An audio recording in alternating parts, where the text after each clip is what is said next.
Hello everyone, welcome to our YouTube channel. आज की class में हम स्टार्ट करेंगे S A P H D standard tables. Okay, सबसे पहले हमें ये पता होना चाहिए स्टैंडर्ड टेबल्स होती क्या हैं। अब एस ए पी में मेरे पास डिफरेंट टाइप्स का डेटा होता है। लाइक मेरा मास्टर डेटा होता है, ट्रांजेक्शनल डेटा होता है, कॉन्फ़िगरेशनल डेटा होता है। अब मेरा जो भी डेटा है, master data, transactional data, configurational data, okay, जब भी कोई मास्टर डेटा, ट्रांजेक्शनल डेटा या कॉन्फ़िगरेशनल डेटा मैं क्रिएट करता हूँ एस ए पी में, सो जितना भी मेरा डेटा है वो उस बैकएंड में जाके टेबल्स में जाके स्टोर हो जाता है। अब टेबल में स्टोर होने का मतलब ये है कि अगर मुझे इन फ्यूचर किसी भी चीज़ की रिक्वायरमेंट है, तो जस्ट मैं क्या करूँगा, टेबल को एग्जीक्यूट करूँगा और वहाँ से मैं अपना पूरा डेटा चेक कर सकता हूँ। ओके, सो हमारे पास दो टी कोड होते हैं डेटाबेस चेक करने के। So we have SE16 and SE16N। SE16 क्या होता है, जो टी कोड होता है यूज़र फ्रेंडली होता है, जिसको हम इजीली एक्सेस कर सकते हैं। बट फॉर SE16 क्या होता है, थोड़ा कॉम्प्लिकेटेड होता है, जिसमें आपको थोड़ी ज़्यादा प्रैक्टिस करनी पड़ती है फॉर समझने के लिए। ओके, सो हमारे पास ये कुछ स्टैंडर्ड टेबल्स हैं related to S4 HANA. Like BP0001, specific attributes organisationals, BUT 000 general data के लिए, BUT 020 एड्रेस के लिए, BUT 100 फॉर रोल्स, एंड आईबूपक कस्टमर। आईबूपक कस्टमर बेसिकली यूज होता है। अब एसएपी में क्या होता है कि मेरे पास दो चीज़ होती है, one is business partner, second is customer. Okay, अब मेरे पास दो ऑप्शन है, या तो मैं क्या कर सकता हूँ कि मैं दोनों का नंबर रेंज सेम रख सकता हूँ। But for the same number range we have different types of configurations, will do it later. But जहाँ पर मेरा बिजनेस पार्टनर का नंबर डिफरेंट है और मेरा कस्टमर का नंबर डिफरेंट है, सो उसका हमें सिंकिंग करना पड़ता है। और सिंकिंग चेक करने के लिए कि मेरा कौन सा बिजनेस पार्टनर किस कस्टमर से लिंक है, तो हम इस टेबल से पता कर सकते हैं।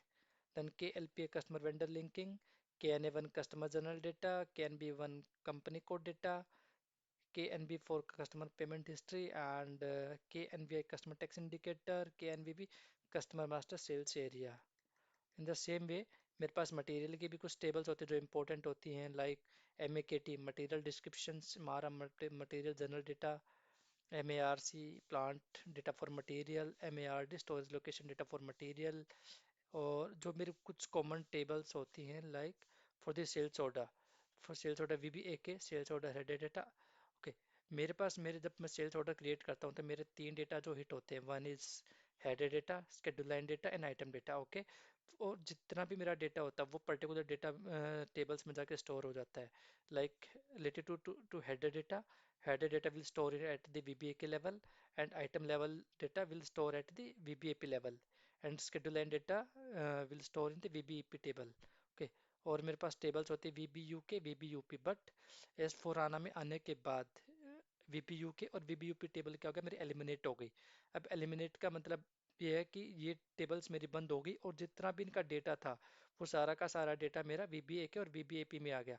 बिकॉज दो टेबल्स थी for status purpose. Status means sales order header status and item status. Header status का मतलब है कि मेरा ओवरऑल डॉक्यूमेंट का स्टेटस क्या है। ओके, एंड आइटम स्टेटस का मतलब है कि मैं सपोज मैं एक सेल्स ऑर्डर क्रिएट करता हूँ। एक सेल्स ऑर्डर में मेरे पास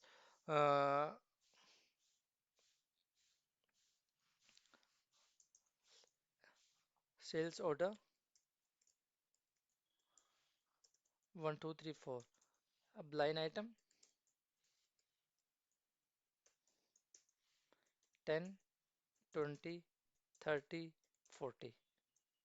material number ABC, material number JKL, material number for example OIP और XYZ।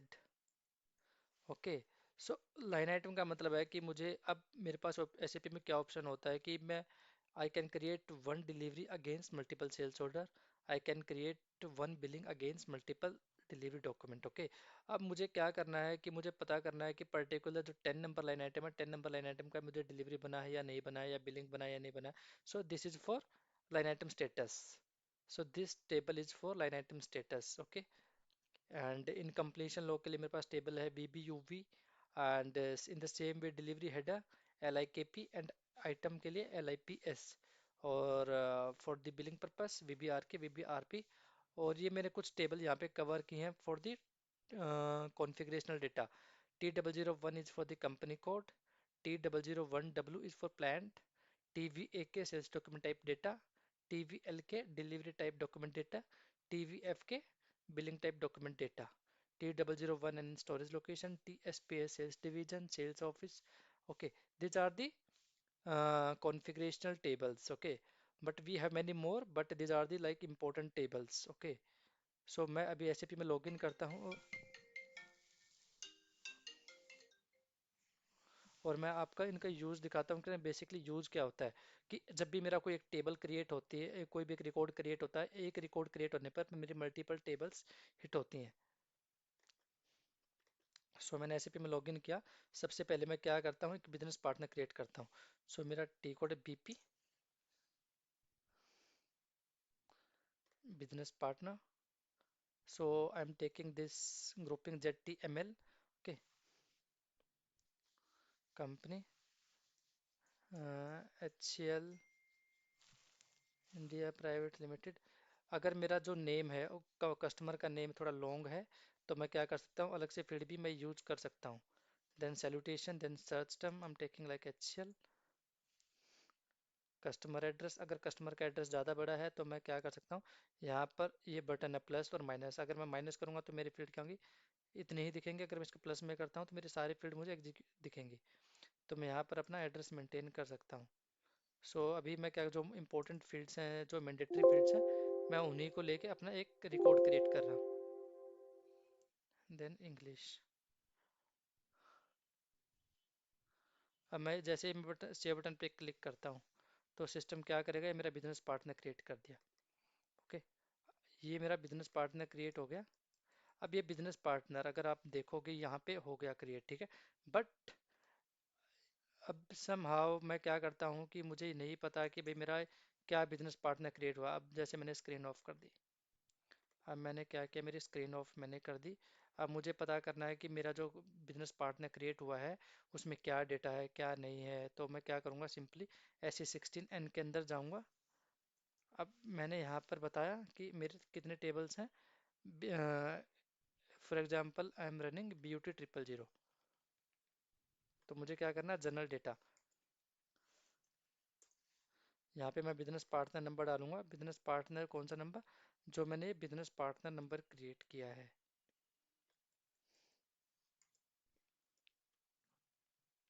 अब देखो, मैंने क्रिएट कैसे किया था, BPT कोड से। अब ये इस वाले टेबल में आके स्टोर हो गया, ठीक है। ये मेरा पार्टनर नंबर, इसका ग्रुपिंग ये है, सर्च टर्म मेरी ये है HCL, एंड टाइटल मेरा 003 है, इसका नेम है HCL India private limited.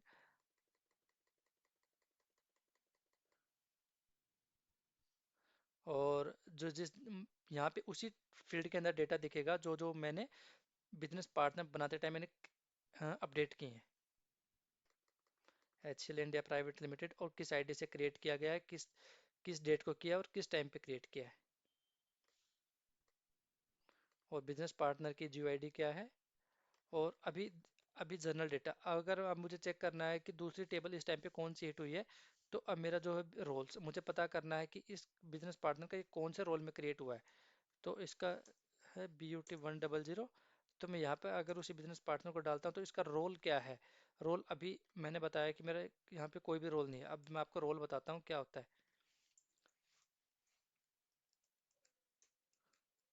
Business partner role. अब S/4HANA में आने के बाद पहले हम क्या यूज करते थे, ECC 6.0। अब हम यूज करते हैं S/4HANA, आज के डेट में जो सबसे लेटेस्ट वर्जन है 2021। ओके, सो ECC में क्या होता था कि मेरे पास डिफरेंट डिफरेंट कोड्स होते, T कोड्स होते थे फॉर कस्टमर मास्टर।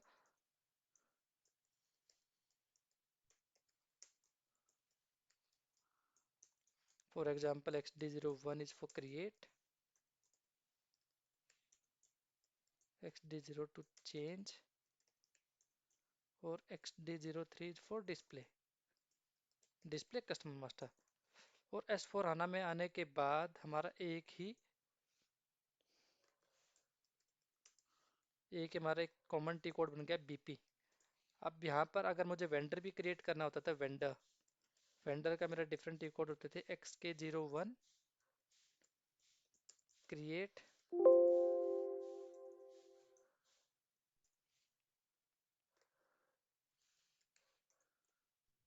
एक्स के 02 चेंज और एक्स के 03 इज फॉर डिस्प्ले। यानी कि मेरे को different different T code run करने पड़ते थे। अगर मुझे कस्टमर क्रिएट करना है तो इसके लिए टी कोड, अगर वेंडर क्रिएट करना है तो उसके लिए T code. But S four HANA में आने के बाद एसएपी ने क्या किया कि कॉमन टी कोड बना दिया बीपी। और बीपी टी कोड से ही मेरा कस्टमर बनेगा, बीपी टी कोड से ही मेरा वेंडर बनेगा। बट सबसे पहले ये इन्होंने एक एडिशनल कॉन्फ़िगरेशन में दे दी। सबसे पहले क्या होगा कि आपको बिजनेस पार्टनर क्रिएट करने के लिए कॉन्फ़िगरेशन करनी पड़ेगी। बट अगर आपको एज ए बिजनेस पार्टनर को एज ए कस्टमर एक्सटेंड करना है तो उसके डिफरेंट रोल्स हैं, अगर एज ए वेंडर उसको एक्सटेंड करना है उसके डिफरेंट रोल्स हैं। I am telling you for the customer.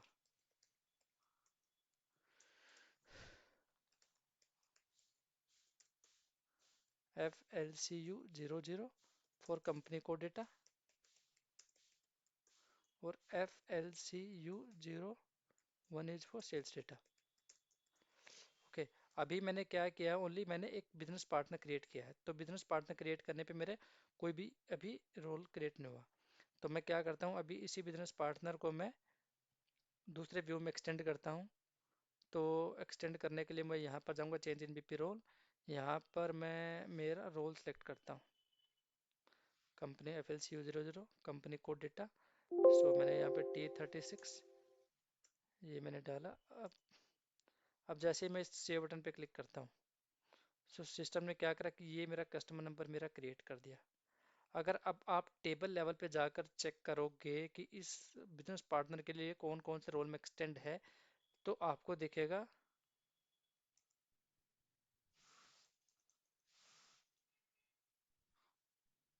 अभी ये जो बिजनेस पार्टनर है ओनली वन रोल के अंदर एक्सटेंडेड है, F L C U 00।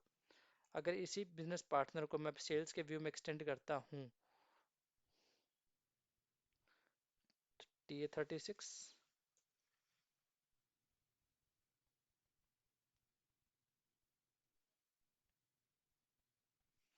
Enter,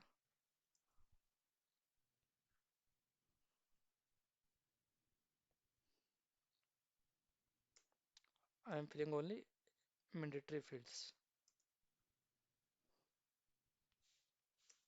okay,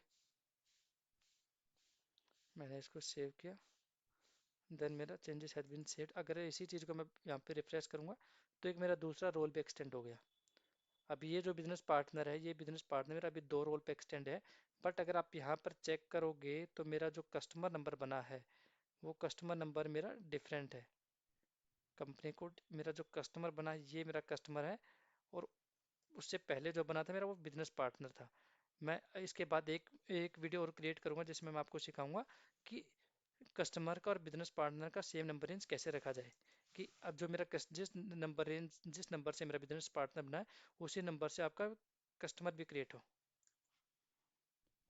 okay, अब मैंने आपको बताया कि ये पहले मेरा बिजनेस पार्टनर बन गया, देन मेरा कस्टमर बन गया। ठीक है, अब मैं आपको बताता हूँ कि कस्टमर का रिलेटेड आपको डेटा चेक करना है। तो कस्टमर के लिए मेरे पास तीन टेबल्स है। फॉर एग्जांपल KNA1 इज वो जनरल डेटा। तो मैंने एक कस्टमर यहाँ से पिक किया, यहाँ पे मैंने कस्टमर एंटर किया। बेसिकली ये पूरी स्क्रीन है, ठीक है। इस स्क्रीन को हम बोलते हैं इनपुट स्क्रीन, और इसको एग्जीक्यूट बोलते हैं। एग्जीक्यूट मैंने किया, एग्जीक्यूट करने पर जो डेटा आया उसको बोलते हैं आउटपुट स्क्रीन। ओके, अब देखो इनपुट स्क्रीन में आउटपुट स्क्रीन में क्या होता है कि इनपुट स्क्रीन में मैं जो भी डाटा डालूंगा तो सिस्टम क्या करेगा, उसके बेस पे डेटा फिल्टर करेगा एंड आउटपुट में आपको दिखा देगा। ठीक है, अब मैंने ये कस्टमर मैंने डाला तो सिस्टम क्या करेगा, इसी कस्टमर का डेटा दिखाएगा। ठीक है, ओनली फॉर वन कस्टमर। अगर मैं इसको यहाँ से रिमूव कर देता हूँ, मैंने रिमूव किया और डायरेक्ट मैंने इसको एग्जीक्यूट किया, तो सिस्टम क्या करेगा, आपको सभी एंट्रीज यहाँ पे जितनी भी एंट्रीज यहाँ पे होगी सिस्टम आपको सबका डेटा दिखा देगा। देखो 1 2 3। बट इस केस में क्या होगा कि मैं कंफ्यूज हो जाऊंगा, मेरे को अपना कस्टमर सर्च करना पड़ेगा। तो मैं इससे अच्छा क्या करूंगा, मेरे को जो भी डेटा मेरे पास है उसी डेटा पे मैं डायरेक्ट फिल्टर करूंगा। मैंने कस्टमर डाला तो सिस्टम ने क्या करेगा, उसी कस्टमर का डेटा फिल्टर करके ले आएगा यहाँ पे। और इसी तरह अगर मेरे पास कंपनी कोड डेटा चेक करना है, उसका अलग से टेबल है KNB1। अब देखो KNB1 में मेरे पास दो चीज़ें होती हैं। देखो मेरे इधर एक तो प्राइमरी की, एक सेकेंडरी की। जो ये ब्लू में है, ब्लू में है इसका मतलब प्राइमरी की ही है। ठीक है, तो इसके बेस पे हम क्या करते हैं, फिल्टर कर सकते हैं। मैंने कस्टमर ये किया और मैंने किया T36। तो यहाँ पर सिस्टम क्या करेगा, एग्जीक्यूट। ठीक है, तो सिस्टम ने क्या करा, इसी कस्टमर का पूरा डेटा लेके आ गया। अगर मैं यहाँ पर फॉर एग्जांपल इसको रिमूव करता हूँ और मैंने डाला कंपनी कोड T36, अब मुझे पता करना है कि T36 कंपनी कोड के लिए मेरे कितने कस्टमर्स क्रिएट हुए हैं। तो मैं यहाँ पर जाकर चेक कर दूंगा, तो T36 के लिए अभी तक मेरे इतने सारे कस्टमर्स क्रिएट हुए हैं। और ऐसे ही के एन वी वी में भी ये मेरी प्राइमरी की हैं। तो प्राइमरी की पे मैंने डाल दिया फॉर एग्जांपल, मैं सेल्स ऑर्गेनाइजेशन डालता हूँ T36। तो सिस्टम क्या करेगा, सेल्स रिलेटेड डेटा, अब सेल्स रिलेटेड डेटा जो भी है सिस्टम ने वही लेके आ गया। मैंने T36 डाला, T36 मेरे सेल्स व्यू में दो कस्टमर एक्सटेंडेड है, ये वाला और ये वाला, इसमें सारा डेटा। अब इसमें डिस्ट्रिक्ट क्या है, कस्टमर प्राइसिंग प्रोसीजर क्या बना हुआ है, कस्टमर अकाउंट ग्रुप क्या डला है, और प्राइस ग्रुप क्या डला हुआ है। बेसिकली इसमें सारा डेटा आएगा रिलेटेड टू सेल्स। ओके, अब मुझे एक जो बहुत इंपॉर्टेंट टेबल है, मैंने बताया था S4 आना में आने के बाद, अब क्या होता है कि सबसे पहले मेरा बिजनेस पार्टनर बनता है, देन मेरा कस्टमर बनता है। ठीक है, तो अगर मेरा कस्टमर का नंबर और बिजनेस पार्टनर का नंबर सेम है, then there is no issue. But most of the business में क्या होता है कि कस्टमर का नंबर डिफरेंट होता है और बिजनेस पार्टनर का नंबर डिफरेंट होता है। सो वो उसको यूजर को आइडेंटिफाई करने में थोड़ा इशू आता है कि भाई कौन सा बिजनेस पार्टनर किस कस्टमर से लिंक है। तो अब मेरा उसके लिए टेबल है आईबूपा कस्टमर। अब मैं क्या करूँगा, आईबूपा कस्टमर को यहाँ पर चलाऊंगा SE16N के अंदर,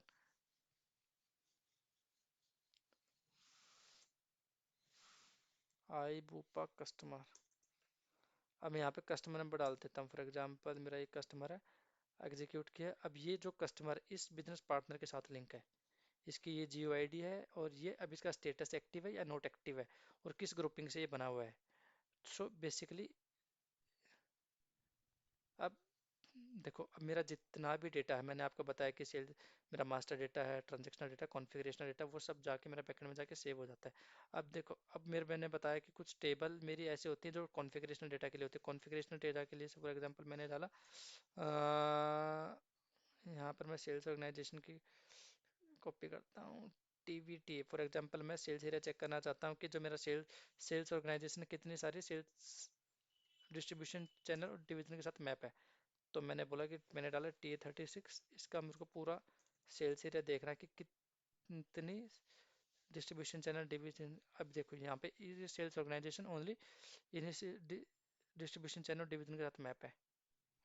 सो अब मेरा डेटा कैसा भी है, ट्रांजेक्शनल डेटा, कॉन्फ़िगरेशनल डेटा और मास्टर डेटा, जब भी मैं एसएपी में उसको क्रिएट करता हूँ, सो सिस्टम क्या करता है, बैकएंड में मल्टीपल टेबल्स को हिट करता है और डेटा उसमें अपडेट कर देता है। Okay, so this is the use of the SAP standard tables. SAP ने कुछ हमें स्टैंडर्ड टेबल्स बना दे रखी हैं ऑलरेडी, जहाँ पर हमारा डेटा स्टोर होता है, but as per the requirement हम सिस्टम में जब भी हम बिजनेस पे जाते हैं, कभी इम्प्लीमेंटेशन पे जाते हैं, तो we can create the G tables also. G tables का मतलब है कि मुझे as per the requirement new tables में क्रिएट कर सकता हूँ with the help of the web consultant. But SAP ने खुद एसएपी ने अपने खुद स्टैंडर्ड टेबल्स दे रखे हैं जिसको हम यूज कर सकते हैं। Okay, for training you can contact me over my phone and I have given my contact number and email ID. Please ping me for the training. Thank you.